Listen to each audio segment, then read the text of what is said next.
நமசிவாய வாழ்க, நாதன் தாழ் வாழ்க, இமைப்பொழுதும் மின்னெஞ்சில் நீங்காதான் தாழ் வாழ்க. ஓம் நமசிவாய, ஓம் நமசிவாய, ஓம் நமசிவாய. குரு வாழ்க, குருவே துணை. அனைவருக்கும் வணக்கம். நான் உங்கள் சங்கீதா ராம்குமாருங்க. இந்த வீடியோவில் நமக்கு அதிர்ஷ்டத்தை தரக்கூடிய கோவில்கள் அப்படிங்கிறத பற்றி பார்ப்போங்க. அது என்னங்க, இந்த கோயிலுக்கு போனால் எனக்கு அதிர்ஷ்டம் வருமா அப்படின்னு நீங்கள் கேட்டிங்கன்னாங்க, நம்ம ஜாதகத்தில் 1, 5, 9 இந்த இடங்கள் வந்து நமக்கு திரிகோண ஸ்தானங்கள், மகாலட்சுமி ஸ்தானம் அப்படின்னு சொல்லி சொல்லுவாங்க. இந்த இடத்தை பொறுத்த வரைக்குங்க குறிப்பாக 5ஆம் இடம் அப்படிங்கிறது ஒருத்தங்களுக்கு அதிர்ஷ்டத்தை சொல்லக்கூடிய இடம். அப்போ உங்களோட லக்னத்துக்கு 5ஆம் இடத்தை நம்ம இயக்கும் போது அதுக்கு உண்டான கோவில்கள், அதுக்கு உண்டான விஷயங்களை நம்ம செய்யும் போது உங்களுக்கு அதிர்ஷ்டம் அப்படிங்கிறது வர ஆரம்பிக்குங்க. அப்ப உதாரணமா நீங்க வந்து ஒரு மேஷ லக்னத்துல பிறந்திருக்கீங்க அப்படின்னா உங்களுக்கு 5ஆம் இடம் அப்படிங்கிறது வந்து பாத்தீங்கன்னா சிம்ம வீடா வந்துருங்க. அப்ப சிம்ம வீட்டுக்கு உண்டான தெய்வங்கள், சிம்ம வீட்டுக்கு உண்டான கலசு, அதுக்கு உண்டான உலோகங்கள், இந்த மாதிரி விஷயங்களை நீங்க ஃபாலோ பண்ணும்போது கட்டாயம் உங்களுக்கு 5ஆம் இடம் இயக்கப்படுங்க. அப்ப அதிர்ஷ்ட வாய்ப்புகள் உங்களுக்கு தேடி வரும். நீங்க தாராளமா அதிர்ஷ்ட வாய்ப்புகளை பயன்படுத்தி நீங்க வாழ்க்கையில முன்னுக்கு வரலாங்க. ஓகேங்க. இப்போ 5ஆம் இடத்தை இயக்கும் போது நமக்கு அதிர்ஷ்டம் மட்டும்தான் கிடைக்குமா அப்படின்னு சொல்லி பார்த்தோம்னாங்க, இல்லைங்க. குழந்தை பாக்கியம் இல்லாதவர்களுக்கு குழந்தை பாக்கியம், இல்லை குழந்தை இருக்குங்க ஆனால் அது வந்து நல்லபடியாக நான் சொல்கிற பேச்சு கேட்க மாட்டேங்கிறாங்க அப்படின்னு நினச்சாலும் நம்ம அந்த 5ஆம் இடத்தை இயக்கும் போது உங்களோட குழந்தைகள் உங்கள் கட்டுக்குள்ளே வருவாங்கங்க. அதே மாதிரி குபேர சம்பத்துக்கு இணையான ஒரு நிதி அப்படிங்கிறதும் வந்து பார்த்தீங்கன்னா இந்த 5ஆம் இடம் சொல்லக்கூடிய அமைப்பு தாங்க. அது மட்டும் இல்லாமல் நமக்கு பணம் சம்பாதிக்க வழிகள் என்ன அப்படின்னு நமக்கு வந்து தெரிய ஆரம்பிக்குங்க. அதனால நமக்கு 5ஆம் இடத்தை இயக்கும் போது இது நாள் வரைக்கும் பாருங்க, நிறைய எப்படி எந்த வேலைக்கு போனா நமக்கு சரியா இருக்கும், எந்த பிசினஸ் பண்ணா நமக்கு வந்து சரியா இருக்கும் அப்படிங்கிறதுலாம் தெரியாம இருந்துச்சுன்னா அதுவும் உங்களுக்கு தெரிய ஆரம்பிக்குங்க. அது மட்டும் இல்லாம காம்படேட்டிவ் எக்ஸாமுக்காக ப்ரிப்பேர் பண்ணிட்டு இருக்கேன், அதுல வந்து என்னால ஜெயிக்கவே முடியல அப்படின்னு நினைச்சிட்டு இருக்கிறவங்களுக்கும் வந்து பாத்தீங்கன்னா இது காம்படேட்டிவ் எக்ஸாம்ல கிளியர் பண்றதுக்கு செட் ஆகுங்க. அதே மாதிரி அப்பா வழி சொத்து எனக்கு கிடைக்கலைங்க அப்படின்னு நினைக்கிறவங்களும் நீங்க இந்த கோயிலுக்கு போனீங்கன்னா உங்களோட தந்தை வழி சொத்துக்கள் கிடைக்கிறதுக்கான வாய்ப்புகள் இருக்குங்க. ஒரு நல்லொழுக்கம், நல்ல அமைதியான மனம் வேணும்னாலும், நல்ல சிந்தனை வேணும்னாலும் நீங்க இந்த கோயிலுக்கு போகும்போது உங்களுக்கு கிடைக்குங்க. ஒரு சிலருக்கு பாருங்க நல்ல ஞானம் கிடைக்கிறதுக்கான வாய்ப்புகளும் இந்த கோயில்களுக்கு போகும்போது கிடைக்கும். எதிர்காலத்தை பற்றி முன்கூட்டியே வந்து உங்களுக்கு தெரிய ஆரம்பிக்கும். இந்த தெய்வத்தை நீங்க வந்து தொடர்ச்சியா வழிபாடு பண்ணும் போதுங்க. சரி, இப்ப வந்து ஒவ்வொரு ராசிக்கும் அந்த அதிர்ஷ்டத்தை தரக்கூடிய கோவில்கள் என்ன அப்படிங்கிறத நம்ம பார்ப்போம். கன்னி ராசிக்காரங்களுக்கான அதிர்ஷ்ட கோவில்கள் என்ன அப்படின்னு சொல்லி பார்ப்போங்க. கன்னி ராசிக்கு 5ஆம் இடம் அப்படிங்கிறது அதிர்ஷ்டத்தை தரக்கூடிய இடம் அப்படின்னு பார்த்தோம்னா மகரம்ங்க. இந்த மகரத்துக்கு அதிபதி அப்படிங்கிறவங்க சனி பகவானுங்க. அதனால இந்த சனி பகவானுக்கு உண்டான கலர் அப்படின்னா கருப்பு, நீலம்ங்க. கருப்பு மேக்சிமம் யூஸ் பண்ண வேண்டாம். உங்களுக்கு அதிர்ஷ்டம் தரணும், மிக முக்கியமான விஷயங்களுக்கெல்லாம் போகணும்னா நீங்க ப்ளூ கலர் யூஸ் பண்ணும்போது உங்களுக்கு அதிர்ஷ்டங்கள் கிடைக்குங்க. அது மட்டும் இல்லாம சனி பகவானுக்கு உண்டானது இரும்புங்க. அதனால இரும்பு சம்பந்தப்பட்ட பாத்திரங்கள், இல்லைன்னா இரும்புல வந்து காலில் பாருங்க ஒரு சிலர் தடை போட்டுக்குவாங்க, இல்லை இரும்பு மோதிரமாவோ இரும்பு பாத்திரங்களையோ பயன்படுத்திக்கிறது உங்களுக்கு சிறப்புங்க. அது மட்டும் இல்லாம சனி பகவானுக்கு உண்டானது நீலக்கல். உங்க ஜாதகத்துல சனி பகவான் எப்படி இருக்காரு அப்படிங்கிற ஒரு அமைப்பை பார்த்துக்கிட்டு இந்த விஷயங்களை நீங்க பயன்படுத்தினீங்கன்னா உங்களுக்கு ரொம்பவே ஒரு சிறப்பு அதிர்ஷ்டம் கிடைக்குங்க. ஓகே, இப்போ வந்து இந்த கன்னிராசிக்காரங்க வழிபட வேண்டிய கோவில் அப்படின்னு சொல்லி பார்த்தோம்னாங்க ரொம்ப ரொம்ப ரொம்ப ரொம்ப சிறப்பான கோவிலுங்க. இந்த கோவிலோட சிறப்பை சொல்ல வார்த்தைகளே இல்லை அப்படின்னு சொல்ற அளவுக்கு அவ்வளவு அற்புதமான கோவில் தில்லை நடராஜர் கோவிலுங்க. இது வந்து பாத்தீங்கன்னா சிதம்பரத்துல இருக்குங்க. இதோட வந்து பஞ்சபூதத்துல இது வந்து ஆகாய தத்துவத்தை கொண்டது அப்படின்னு சொல்லுவாங்க. இங்க இருக்கக்கூடிய மூலவர் அப்படின்னா நடராஜர் கிடையாதுங்க. எல்லாரும் இந்த கோயிலுக்குள்ள போனா நேரா நடராஜரை தான் போய் தரிசிக்கிறதுக்கு போவோம். ஆனா இங்க இருக்கக்கூடிய மூலவர் அப்படின்னா திருமூலநாதர் அப்படிங்கிற வடிவத்தில் இருக்கக்கூடிய சிவபெருமானுங்க. இங்க மூலட்டனேஸ்வரர், சபாநாயகர், கூத்தப்பெருமாள், விடங்கர், மேரு விடங்கர், தட்சண மேரு விடங்கர், புன்னம்பல கூத்தர் அப்படின்னு இத்தனை விதங்கள்ல சிவபெருமான் காட்சி அளிக்கிறாருங்க. இங்க இருக்கக்கூடிய தாயார் அப்படின்னு பார்த்தோம்னா உமையாம்பிகைங்க. இவங்களுக்கு இன்னொரு பேரு சிவகாம சுந்தரி அப்படின்னு சொல்லுவாங்க. இங்க தல விருட்சம் தில்லை மரம். இதே தில்லை நடராஜர் அப்படின்னு பேர் வந்துச்சுனாங்க அந்த காலத்துல. இங்க தில்லை மரங்கள் அதிகமாக இருந்த வனப்பகுதி. அந்த கோவில்ல இங்க வந்து சிவபெருமான் காட்சி அளிச்சனால தில்லை நடராஜர் அப்படிங்கிற பேர் வந்துச்சுங்க. ஆனா இப்ப பார்த்தோம்னா அங்க நிறைய தில்லை மரங்களே கிடையாதுங்க. அந்த தலவிருட்சம் அப்படிங்கிற விதத்துல ஒண்ணு மட்டும் இருக்கு. ஆனா இதை தாண்டி பாத்தீங்கன்னா பிச்சாவரம் அப்படிங்கிற ஒரு கடல் பகுதி இருக்கு. அந்த இடத்துல வந்து பாத்தீங்கன்னா நிறைய தில்லை மரங்கள் அப்படிங்கறத நம்ம இப்பயும் நம்ம வந்து பார்க்கலாம்.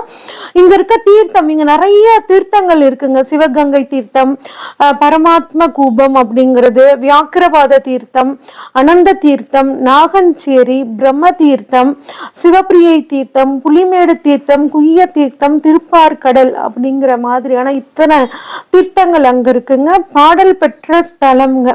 இங்க வந்து நடராஜர் வந்து உருவமாகவும் அதே மாதிரி வந்து பார்த்தாங்கன்னா ஆகாய வடிவத்துல அரூபமாகவும் காட்சி அளிக்கக்கூடியவர். வந்து ஆகாயமே உலகம் வந்து எல்லாமே வந்து சிவபெருமான் தான் அப்படிங்கிற அந்த ஒரு ரகசியத்தை இந்த இடம் சொல்றனாலதான் இதுக்கு சிதம்பர ரகசியம் அப்படிங்கிற பேரும் வந்துச்சுங்க. இந்த ஊருக்கு வந்து ஒரு தல வரலாறு இருக்குங்க. என்ன அப்படின்னு பார்த்தோம்னா, இங்க வசிஷ்ட முனிவர் இருக்காரு இல்லைங்க. வசிஷ்டரோட உறவினர் வந்து பாத்தீங்கன்னா மத்தியந்தினர் அப்படின்னு ஒரு முனிவருங்க. இவருக்கு வந்து ஒரு ஆண் குழந்தை பிறந்துச்சு. அந்த ஆண் குழந்தை வந்து ஆத்ம ஞானம் அடையணும் அப்படிங்கிறதுக்காக முனிவர் என்ன பண்றாரு, நீ போய் தில்லைவனத்துல இருக்கக்கூடிய சிவபெருமானை வழிபட்டு நீ ஆத்ம ஞான நிலையை அடைஞ்சிரு அப்படின்னு சொல்றாரு. அதனால அந்த பையனும் ஆண் குழந்தையும் வந்து இங்க வந்து சிவபெருமான வழிபாடு பண்றாங்க. அப்ப சிவனுக்கு அங்க இருக்கக்கூடிய மரங்கள்ல மலர்களை பறிக்கிறாரு. அப்ப என்ன ஆகுதுன்னா, இவர் வந்து வெடிகாத்தால பூ பறிக்கணும் அப்படின்னு போனாருன்னா இருட்டுல வந்து அவருக்கு கண்ணு தெரிய மாட்டேங்குது, பூ தெரிய மாட்டேங்குது.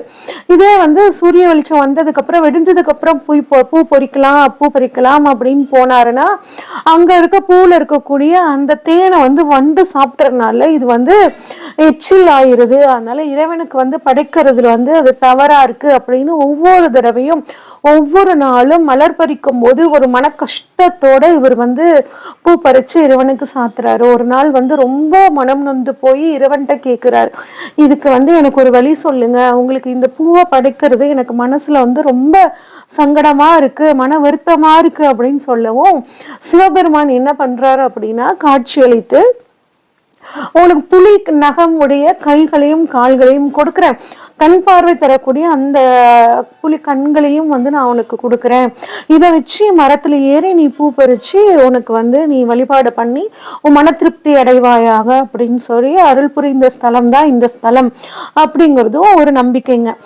இங்க வந்து பாத்தீங்கன்னா நடராஜர் நடன குளத்துல இருக்காரு இல்லைங்க, அதுக்கு ஒரு தனிச்சிறப்பான ஒரு கதை இருக்கு. என்ன அப்படின்னா, பதஞ்சலி இதுக்கு முன்னாடி அந்த முனிவரோட பையன் இருக்காரு இல்லைங்க, அவர் வந்து புலி உருவம், நகை கால்கள், நகை புலி கண், புலியோட கை, புலியோட காலை பெற்றனால இவருக்கு வந்து வியாக்காதர் அப்படின்னு சொல்லி பேரும் வந்துச்சு. வியாக்காத பாத முனிவர் அப்படிங்கிற பேரும் வந்துச்சு.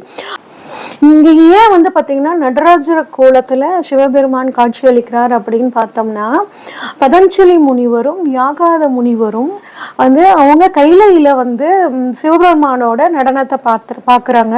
அதோட அற்புதத்தை இங்க பூலோகத்துல இருக்கக்கூடிய மக்களும் வந்து காணக்கூடிய வண்ணம் நீங்க வந்து பூலோகத்திலையும் நடனம் ஆடணும் அப்படிங்கிற கோரிக்கையை வைக்கிறாங்க. அப்ப வந்து சிவபெருமான் இங்க நடன கோலத்துல மக்களுக்கு காட்சி அளிக்கிறார். இது வந்து ரத்தன சபாபதி அப்படின்னும் இந்த இடத்த வந்து அழைப்பாங்க. அது மட்டும் இல்லாம அதுவும் எப்ப வந்து தை மாசம் பூச நட்சத்திர நாள்ல பகல் 12 மணிக்கு இங்க வந்து நடனம் புரிகிறார். அது வந்து மிக சிறப்பாக அந்த தை மாதம் பூச நட்சத்திரம் மிக சிறப்பாக இங்க வந்து கொண்டாடப்படுதுங்க. அது மட்டும் இல்லாம எந்த கோயிலையும் இல்லாத ஒரு தனிச்சிறப்பு இங்க என்ன அப்படின்னா, மூலவர் தான் உற்சவர் தான் மூலவர். அதனால தேரோட்டத்தின் போது மூலவரையே வந்து உற்சவரா வச்சு இங்க சிறப்பா மிகச்சிறப்பா கொண்டாடுறாங்க. அது மட்டும் இல்லாம அங்க பாருங்க, இங்க 21,600 தங்க ஓடுகள் அமைந்த கூரைக்கடியில நடராஜர் இருக்காரு. இது வந்து பாத்தீங்கன்னா மனிதனோட சுவாசம், ஒரு நாளைக்கு ஒரு மனிதனோட சுவாசம் 21,600, அதை குறிக்கிற வண்ணத்துலதான் இங்க வந்து 21,600 தங்க ஓடுகள் வச்சு வேஞ்சிருக்கிறதாகவும், அது மட்டும் இல்லாம ஒரு 72 ஆணிகளை வச்சு அடிச்சிருக்காங்க. எதனால் 72 ஆடினா, நம்ம உடம்புல வந்து பார்த்திங்கன்னா நரம்பும் நாடியும் வந்து 72 இருக்குது. அதை குறிக்கிற வண்ணம் 72 ஆணிகள் வச்சிருக்கிறதாகவும், அதே மாதிரி கோயில்களுக்கு பாருங்கள் 9 வாசல்கள் இருக்குது. மனிதனுக்கு பார்த்திங்கன்னா நவத்வாரங்கள் இருக்குது. அதை குறிக்கிற மாதிரியும் தான் வந்து பார்த்திங்கன்னா இங்கே 9 துவாரங்களும் இருக்கிறதா வந்து சொல்கிறாங்க. அது மட்டும் இல்லாமல் ஆதிசங்கரர் ஸ்ரீசக்கரத்தை அம்மனோட சன்னதியில் வந்து பிரதிஷ்டை பண்ணியிருக்கிற ஸ்ரீசக்கரம் இங்கே ரொம்பவே சிறப்புங்க. இங்கே நடக்கக்கூடிய அர்த்த ஜாம பூஜையில் அனைத்து தெய்வங்களும் வந்து கலந்துக்கிறதாக ஒரு நம்பிக்கை. அதனால இந்த ஸ்தலத்துல அர்த்த ஜாம பூஜை ரொம்பவும் சிறப்பா வந்து நடக்குதுங்க. திருவாரூரை வந்து பாருங்க, திருவாரூர்ல பிறந்தா முக்தி, காஞ்சியில வாழ்ந்தால் முக்தி, காசியில இறந்தால் முக்தி, திருவண்ணாமலையில நினைச்சா முக்திங்க, நடராஜரை தரிசித்தால் முக்தி. அதனால எல்லா மனிதனாக பிறந்த ஒவ்வொருவரும் வாழ்நாளில் ஒரு தடவையாவது இந்த நடராஜரை வந்து வழிபாடு பண்றது, தரிசிக்கிறது அவ்வளோ புண்ணியங்க. யாரெல்லாம் முக்தி அடையணும்னு நினைக்கிறாங்களோ அவங்க எல்லாம் இந்த சிதம்பரத்தில் இருக்கக்கூடிய எப்பன் நடராஜரை வந்து வழிபாடு பண்ணும்போது முக்தி அடையலாம்.